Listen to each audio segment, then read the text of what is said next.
क्या केमिस्ट्री लगती है मुश्किल? अब नहीं। वेलकम टू एआई रसायन पाठशाला।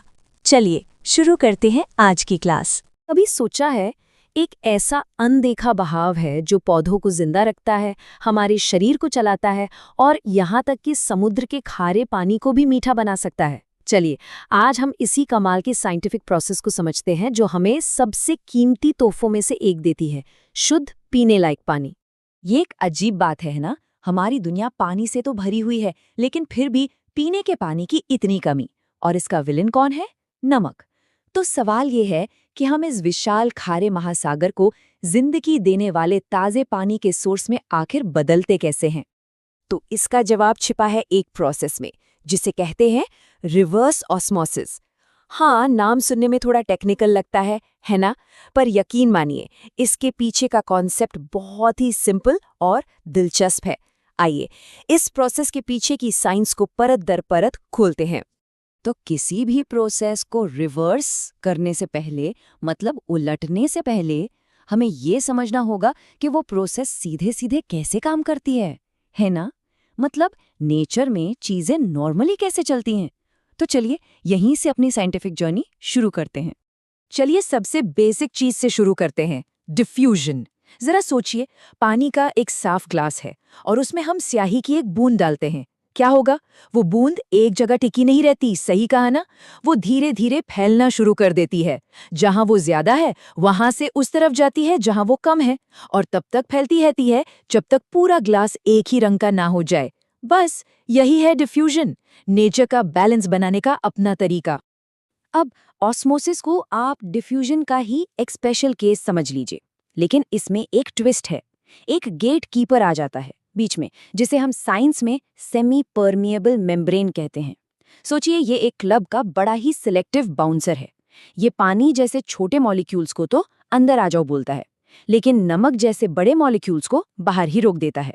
तो अब बैलेंस बनाने के लिए क्या होगा? पानी खुद उस तरफ चला जाता है जहां ज्यादा सामान यानी कि नमक जैसी चीजें घुली होती हैं। तो यहाँ देखिए, ये टेबल इन दोनों कॉन्सेप्ट्स के बीच का फर्क एकदम साफ कर देती है। मेन बात क्या है? ऑस्मोसिस में वो गेटकीपर यानी मेम्ब्रेन जरूरी है। डिफ्यूजन में ऐसा कुछ नहीं चाहिए, और ऑस्मोसिस में सिर्फ पानी के मॉलिक्यूल्स मूव करते हैं, जबकि डिफ्यूजन में सब कुछ घुल मिल जाता है। ये एक बहुत जरूरी फर्क है, इसे याद रखना, आगे काम आएगा। तो ठीक है, अब तक हम ये समझ गए कि पानी नेचर के हिसाब से एक खास दिशा में बहना चाहता है। पर क्या हो अगर हम नेचर के इस रूल के खिलाफ जाना चाहें? अगर हम इस बहाव को सिर्फ रोकना ही नहीं बल्कि उलटना चाहें? बस यहीं से एंट्री होती है प्रेशर की। ऑस्मोटिक प्रेशर को आप ऐसे समझिए कि ये वो ताकत है जो उस गेट को बंद रखने के लिए चाहिए। मतलब ये ठीक उतना बाहरी दबाव है जो पानी के नेचुरल फ्लो को रोकने के लिए जरूरी है। ये एक तरह का बैलेंसिंग एक्ट है, नेचर की मर्जी और हमारे दखल के बीच एक ठहराव। और साइंस की सबसे खूबसूरत बात यह है कि हमें अंदाजा लगाने की जरूरत नहीं है। हम इस प्रेशर को बिल्कुल सटीक तरीके से कैलकुलेट कर सकते हैं, एक फॉर्मूला से, जिसे वैन हॉफ इक्वेशन कहते हैं। और घबराइए नहीं, ये जितना मुश्किल दिखता है उतना है नहीं। चलिए इसे फटाफट समझते हैं। पाई तो हो गया ऑस्मोटिक प्रेशर, सी है कॉन्सेंट्रेशन, यानी पानी में जितना ज्यादा सामान घुला होगा प्रेशर उतना ही ज्यादा होगा। टी है टेम्परेचर, जितना गर्म होगा प्रेशर उतना बढ़ेगा। और आर बस एक कांस्टेंट है जो सारी कैलकुलेशन को सही जगह पर लाता है। तो सीधी सी बात यह है कि ये फॉर्मूला हमें बताता है कि नेचर के फ्लो को रोकने के लिए हमें ठीक कितना जोर लगाना है। ठीक है, तो अब सारी पहेली के टुकड़े जुड़ गए हैं। हम नेचर का फ्लो समझ गए और उसे कैसे रोकना है ये भी जान गए। तो अब असली मैजिक के लिए तैयार हो जाइए। चलिए देखते हैं कि इस पूरी जानकारी का इस्तेमाल करके हम पानी को साफ कैसे करते हैं। ये देखिए, यहाँ पूरी प्रोसेस एक साथ है। पहला स्टेप, नॉर्मल ऑस्मोसिस, पानी अपने आप बह रहा है। दूसरा स्टेप, हम ऑस्मोटिक प्रेशर के बराबर दबाव लगाते हैं और फ्लो रुक जाता है। और फिर आता है मैजिक, स्टेप 3, हम प्रेशर को और बढ़ाते हैं, ऑस्मोटिक प्रेशर से भी ज्यादा, और ऐसा करके हम नेचर के फ्लो को जबरदस्ती उल्टा कर देते हैं। पानी खारे हिस्से से निकलकर साफ हिस्से की तरफ जाने लगता है और सारा नमक और गंदगी पीछे छूट जाती है। और इसका नतीजा? ये सिर्फ कोई लैब का एक्सपेरिमेंट नहीं है। यही टेक्नोलॉजी है जो बड़े बड़े डीसैलिनेशन प्लांट्स को चलाती है, समंदर किनारे बसे शहरों के लिए पीने का पानी बनाती है। और हाँ, हमारे आपके घरों में जो आरओ वाटर प्यूरिफायर लगा है ना, वो भी बिल्कुल इसी प्रिंसिपल पर काम करता है। हर दिन हमारे लिए साफ और सुरक्षित पानी तैयार करता है।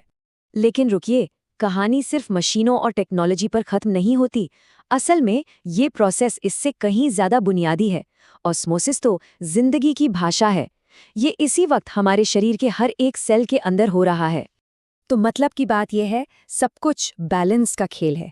हमारे ब्लड सेल्स को ठीक ठाक रहने के लिए एक खास तरह का सलाइन सॉल्यूशन चाहिए होता है। अगर उन्हें बहुत ज़्यादा नमक वाले पानी में डाल दें तो वो अपना पानी खोकर सिकुड़ जाएंगे, और अगर बहुत कम नमक वाले पानी में डालें तो वो इतना पानी सोख लेंगे कि फट जाएंगे। यह हमारे शरीर के अंदर लगातार चलने वाला एक बहुत ही नाजुक डांस है जो हमें हेल्दी रखता है। तो हमने देखा कि ऑस्मोसिस सिर्फ पानी साफ करने की एक स्मार्ट टेक्निक नहीं है, ये तो जिंदगी का एक फंडामेंटल प्रिंसिपल है। ये हमें याद दिलाता है कि नेचर के नियम लगातार अपना काम करे हैं, भले ही हमारा ध्यान उन पर न जाए। ये सोचने पर मजबूर करता है ना, कि प्रकृति के और कौन कौन से ऐसे नियम हैं जो चुपचाप हमारी दुनिया को, हमारी जिंदगी को चला रहे हैं।